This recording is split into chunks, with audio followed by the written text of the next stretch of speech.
Hello friends, welcome to my YouTube channel. Next अपना topic है electric current के बाद हम देख लेते हैं अपने अल्टरनेटिंग करंट हमने समझ लिया था, डायरेक्ट करंट को भी समझ लिया था क्या होता है। तो उसके बाद आता है नेक्स्ट टर्म आती है हमारी पोलैरिटी। ठीक है, पोलैरिटी क्या होती है? वो कहते हैं कि direction of flow of current, current के फ्लो की जो डायरेक्शन उसी को हम पोलैरिटी बोलते हैं। मान लो डीसी का अगर हम एग्जाम्पल लें, ऊपर वाला भी देख लेते हैं। तो इसमें डायरेक्शन क्या थी करंट की? ए से बी की तरफ ही गया था, एक ही डायरेक्शन में मूव कर रहा था। कुछ ना कुछ पोलैरिटी तो थी ना, हम बोल सकते हैं पॉजिटिव टू नेगेटिव फ्लो करता है, ये पोलैरिटी है डीसी करंट की।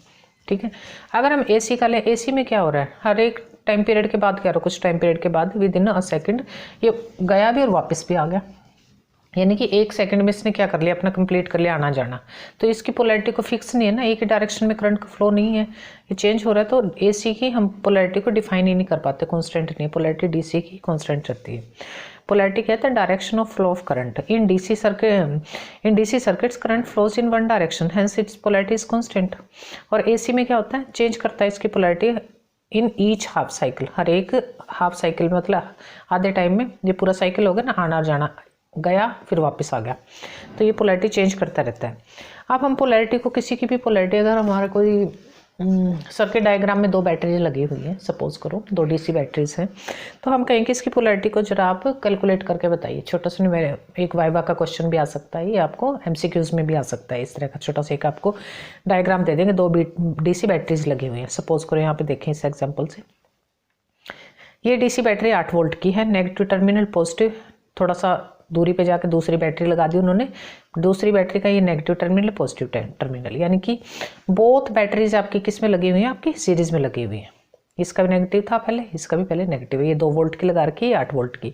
तो फर्स्ट जो हमारी बैटरी है, फर्स्ट जो सर्किट है ये ऊपर वाला, इसकी जो पोलैरिटी अगर हम चेक करें कि इसमें कितनी वोल्टेज है, पोलैरिटी इसके अकॉर्डिंग हम वोल्टेज का पता कर सकते हैं। इस पूरे के पूरे वायर में दो बैटरीज की कितनी वोल्टेज हमें मिल रही है। आगे हमारा पूरा सर्किट कनेक्टेड है तो क्या कितनी मिलेगी? तो अगर हमारी सेम पोलैरिटीज पे कनेक्टेड है बैटरीज, तो हमारी जो पोलैरिटी है ना उन बैटरीज की ऐड हो जाती है। ये 8 वोल्ट थी, ये 2 वोल्ट थी। टोटल वोल्टेज हमें पता है कि हमारे पास दो बैटरी, एक 8 की, 2 की, तो 10 वोल्ट मिल रही है। सेम सर्किट को हमने क्या करते, उल्टा लगा दिया। एक बैटरी को, एक बैटरी हमारी ठीक लगी ऊपर वाली की तरह ही, दूसरी की पोलैरिटी चेंज कर दी है, नेगेटिव टू पॉजिटिव कर दी है। तो उसमें केस में हमारी क्या होगी, वोल्टेज जो भी लगी हुई है सोर्सेज, वो सब्ट्रैक्ट हो जाते हैं। 8 वोल्ट में से हमें घाटा पड़ गया कितने वोल्ट का? 2 वोल्ट का, यानी कि ये 6 वोल्ट की बैटरी हमें एक्जैक्टली मिली है। ठीक है, अब अल्टरनेटिंग करंट में तो हमारी पोलैरिटी क्या हो रही है, यहाँ पे तो फिक्स ही नहीं है, तो वहाँ पे हम इसको कंसीडर कर लेते हैं कि नॉन पोलैरिटी बोलते हैं इनको, जीरो भी नहीं, नॉन पोलैरिटी सर्किट्स। कौन से? हमारे एसी सर्किट जो होते हैं वो नॉन पोलैरिटी होते हैं। अब हमारी नेक्स्ट जो डेफिनेशन आएगी, फ्रीक्वेंसी क्या होती है। फ्रीक्वेंसी को कैसे समझे हम? देखो, हम इलेक्ट्रिसिटी पढ़ रहे हैं तो हमें हर चीज़ हमारी इलेक्ट्रिक ही चलेगी, हमने बात ही इलेक्ट्रिसिटी की करनी है। तो थोड़ा सा समझने के लिए क्या कर सकते हैं हम, देखो इसको, the number of waves that passes a fixed place in a given amount of time. Suppose करो मैं वेव्स में किसी भी वेव का एग्जांपल ले लें। मान लो यहाँ से यहाँ तक हम दौड़ रहे हैं, पॉइंट ए से लेके बी तक। ठीक है, ए से बी तक, बी से ए तक, ए से बी तक, ऐसे चक्कर लगा रहे। 1 सेकंड में मैंने मान लो 10 चक्कर लगा लिए, 10 राउंड। तो मैं क्या कहूँगी, मेरी फ्रीक्वेंसी कितनी है? 10 राउंड्स। क्या हुई फ्रीक्वेंसी मेरी? 10 चक्कर। मतलब मैं एक लगा लो 10 फुट तक की दूरी पे आराम से 1 सेकंड में 20 बार भी भाग सकती हूँ, 30 बार भी चक्कर पूरे कर सकती हूँ, आना जाना 10 मीटर तक। तो ये मेरी फ्रीक्वेंसी क्या हुई कि हाँ भाई मैं 10 मीटर 1 सेकंड में आना जाना कर सकती हूँ, मेरी फ्रीक्वेंसी है 10 राउंड्स की। सिमिलरली अब जैसा कि हमारा यहाँ से अगर समझे हम, अब एक ये जो हमारा एसी में जो इलेक्ट्रॉन है क्या कर रहा है, ए से बी पॉइंट तक जाता है, बी से ए पॉइंट तक आता है, फिर ए से बी तक जाता है, फिर बी से ए तक आता है। ऐसे ही करते करते करते चक्कर काटता है 1 सेकंड में कितने? मल्टीपल चक्कर। तो वो जितने चक्कर काट रहा है उनको हम साइकिल्स में डिवाइड कर लेते हैं। देखिए साइकिल्स में कैसे डिवाइड करेंगे, ए से बी तक गया, बी से ए तक आया, तो ये हो गया हमारा एक साइकिल पूरा, इस इलेक्ट्रॉन ने अपना एक पूरा कर लिया। जहाँ से इसने दौड़ लगाना शुरू करी थी, मुड़ के बी को हाथ लगा के फिर अपने घर पे पहुँच गया।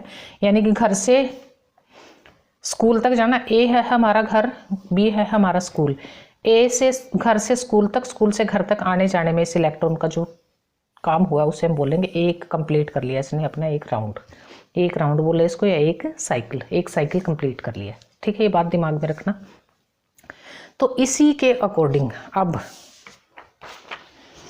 थोड़ा सा हम डायग्राम से समझते हैं अपने, मतलब फ्रीक्वेंसी तो हम समझ गए ना क्या थी। फ्रीक्वेंसी को डिफाइन क्या करना था, number of waves that passes fixed place in a given amount of time.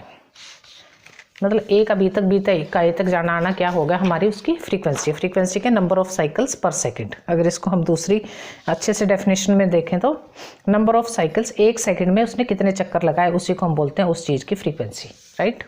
ये डेफिनेशन है एग्जैक्ट फ्रीक्वेंसी की, अगर इलेक्ट्रिक छोटी में समझना है आपने। अब देखो हमारे पास ना दो सर्किट्स हैं, एक हमारा डीसी सर्किट है, एक हमारा एसी सर्किट है। तो दोनों की हमें थोड़ा सा फ्रीक्वेंसी का पता करना है कि दोनों में फ्रीक्वेंसी कितनी कितनी है। ठीक है, डीसी बैटरी लगाई हुई है, ये एक हमारा इलेक्ट्रिक बल्ब लगा हुआ है। अब जैसा आप सभी को पता है, पिछले जो भी हमने अभी तक पढ़ा है उससे इतना तो पता चल ही चुका है कि इलेक्ट्रॉन के फ्लो और करंट का हमारा आपस में क्या रिलेशन है। ठीक है, करंट फ्लो करना शुरू करता है पॉजिटिव टू नेगेटिव, एक ही डायरेक्शन में फ्लो हो रहा है, किसमें, यहाँ से लेके यहाँ तक। ये है हमारा डीसी सर्किट, ये एग्जाम्पल है मेरा डीसी सर्किट का। ठीक है, ये है हमारा एसी सर्किट।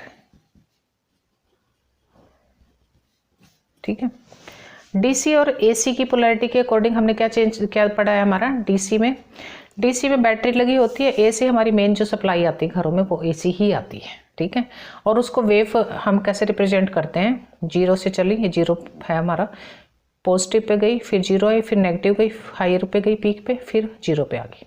ठीक है, आना जाना, यानी कि अभी इस पॉइंट ए से बी तक गया, बी से ए तक आया, ए से बी तक, बी से ए तक, ये कंप्लीट इसने अपना एक पॉइंट पे आना ही इसका क्या हो गया, एक साइकिल इसने कंप्लीट कर लिया। ऐसे चलता रहता है, तो पोलैरिटी फिक्स नहीं है ना। अभी पॉजिटिव थी, नेगेटिव था, एक चक्कर फिर ये वापस हो गया। देखिए यहाँ पे इसमें क्या हो रहा है, ये पहले तो डीसी को समझो आप। डीसी में क्या हो रहा है, आपके करंट की जो डायरेक्शन है एक ही डायरेक्शन में करंट फ्लो कर रहा है। फिर आ जाओ एसी पे, इसके बाद एसी में क्या हो रहा है, पॉजिटिव टर्मिनल से के अकॉर्डिंग हमारा ब्लू पेन से जो दिखाया गया है, ये हमारा इलेक्ट्रॉन को फ्लो, यानी कि करंट हमारा पहले इस डायरेक्शन में आया, इसमें क्लॉकवाइज, फिर हमारी पोलैरिटी चेंज होगी, यहाँ पे नेगेटिव आ गया, पॉजिटिव आ गया, फिर बेचारे कहाँ पे भाग रहा है, करंट उल्टा भाग रहा है, सीधा उल्टा सीधा उल्टा, ये चक्कर हमारा चलता ही रहता है एसी में। In AC circuit changes directions 100। अब देखिए एसी की हम कैसे इसको डिफाइन करते हैं कि इसकी फ्रीक्वेंसी कितनी है। हम सभी को पता है कि इंडियन सिस्टम के अकॉर्डिंग, स्टैंडर्ड्स के अकॉर्डिंग हमारे इंडिया की जो इलेक्ट्रिसिटी सप्लाई है तो उसकी फ्रीक्वेंसी एक फिक्स है 50 हर्ट्ज। ठीक है, और अगर हम यूरोपियन या यूएस स्टैंडर्ड्स देखें तो वहाँ पे 60 हर्ट्ज फिक्स है फ्रीक्वेंसी ऑफ इलेक्ट्रिसिटी। देखिए अब ये कैसे हमारा फिक्स हुआ है 100 टाइम्स। देखिए अब हमारा यहाँ पे समझो जरा, ये हमारा इलेक्ट्रॉन ए पॉइंट से बी तक गया, बी से फिर ए तक ही आ गया, गया आया, गया आया गया, ये इसी तरह से हमारा चक्कर काट रहा है। एक बार ये बी तक पहुंचता है, फिर बी से ए तक, बी से ए से बी तक, बी से ए तक, इसी तरह से चक्कर। ये जो चक्कर है कितने, एक सेकंड में 100 बार आता जाता है। आता जाता मतलब एक बार गया, सेकंड टाइम आया, तीसरी बार गया, चौथी बार आया। तो आने और जाने को बोलते हैं हम एक साइकिल, 1 साइकिल। और एक सेकंड में कितनी बार आता है, 100 बार आया है, 50 बार आया है, 50 बार गया, यानी कि टोटल हमारा कितने हो गया, आना और जाना 100 टाइम्स एक सेकंड के अंदर इस करंट का। ये हमारे नंबर ऑफ साइकिल्स पर सेकंड कितने हो गए। अब देखिए एक सेकंड में कितनी बार गया था वो, 100 बार आया गया, आया गया, आया गया, कितने चक्कर लगे उसके, 100 लगे ना। तो एक जो आना और जाना है उसको हमने किस में गिन लिया, आपने एक साइकिल में। तो एक साइकिल क्या हो गया हमारे, यानी आने और जाने के, यानी कि एक सेकंड में वो कितना गया आया, ये चीज की फ्रीक्वेंसी है। 1 सेकंड में कितने साइकिल हो गए उसके, डिवाइडेड बाई 2 कर दो ना, 100 डिवाइडेड बाई 2 यानी कि 50। ये 50 जो साइकिल्स हैं इसी को हम बोलते हैं उसकी फ्रीक्वेंसी 50 हर्ट्ज। डीसी में क्या था, कोई आना जाना नहीं है, आना जाना है लेकिन क्या है, वापस आना नहीं है, जाना जाना लिखा हुआ है। तो डीसी सर्किट्स की क्या बोलते हैं हम, डीसी करंट की जो फ्रीक्वेंसी होती है वो होती है 0। और एक और चीज़ है, यूनिट जो होती है फ्रीक्वेंसी की हार्ट से किस पे डिपेंड है, ये भी इसके जिसने इसको इन्वेंट किया था फ्रीक्वेंसी को, उसी के नाम पे इसकी भी यूनिट दी गई है हार्ट्स। अब देखो कई बार हमारा क्या होता है कि आप देखते होंगे जब भी आप डीसी पे कोई बल्ब जलाते हो, ट्यूबलाइट जलाते हो, कहीं भी आपको फ्लिकरिंग नज़र नहीं आती। फ्लिकर मीन्स टिमटिमाहट, टिमटिमाना मीन कम ज़्यादा हो रही है आपकी लाइट। लेकिन AC most of the time आप कई बार देख सकते हो जब वोल्टेज कम आती है ना तो आपको टिमटिमाहट से दिखती है अपने बल्ब में। किस वजह से होती है वो, देखिए वो जब हमारा करंट ये आता है और जाता है वापस, तो हर बार वो क्या होता है, 0 को क्रॉस करता है। इस वेवफॉर्म में देखिए आप जरा, ये गया 0 से शुरू हुआ था ना, फिर ये 0 पे आ गया, यहाँ पे 0 आ गई, फिर अगला साइकिल शुरू हो जाएगा। यानी कि अपनी कंप्लीट एक साइकिल में वो 2 बार 0 को क्रॉस करता है करंट की वेवफॉर्म। जब वो 0 को क्रॉस करती है तो ये जो बल्ब का फिलामेंट है ना, ये ठंडा हो जाता है, फिर वो गर्म हो जाता है, फिर ठंडा, फिर गर्म, फिर ठंडा। तो ये टिमटिमाहट कंटिन्यू है लेकिन हमें दिखती नहीं है। क्यों नहीं दिखती, क्योंकि वो इतना फ्रीक्वेंट साइकिल्स हैं, यानी कि 1 सेकंड में ये आना जाना कितनी बार हो रहा है, 100 बार, जो कि हम आइडेंटिफाई नहीं कर पाते। हम आइडेंटिफाई किस केस में कर पाते हैं, जब हमारी वोल्टेज पीछे से सप्लाई कम आती है तो हमें दिखता है अपना बल्ब कुछ टिमटिमाहट सी हो रही है, फ्लिकर हो रहा है। तो वो किसका इफेक्ट होता है, वो तब हमारी फ्रीक्वेंसी, इस पर फर्क पड़ता है साइकिल्स पे, यानी कि इनकी ड्यूरेशन जो है ना साइकिल्स की, वो क्या हो जाती है, बढ़ जाती है। यानी कि वो जो 1 सेकंड में था ना 100 बार, वो हमें दिखता है कि अच्छा ये क्रॉस हुआ अब 0 के क्रॉस होने से थोड़ा सा पता चलता है कि मेटल ठंडा हुआ, फिर से गर्म हो गया, वो टिमटिमाहट उसी चीज़ की हमें ऑब्जर्व होती है। Thank you very much.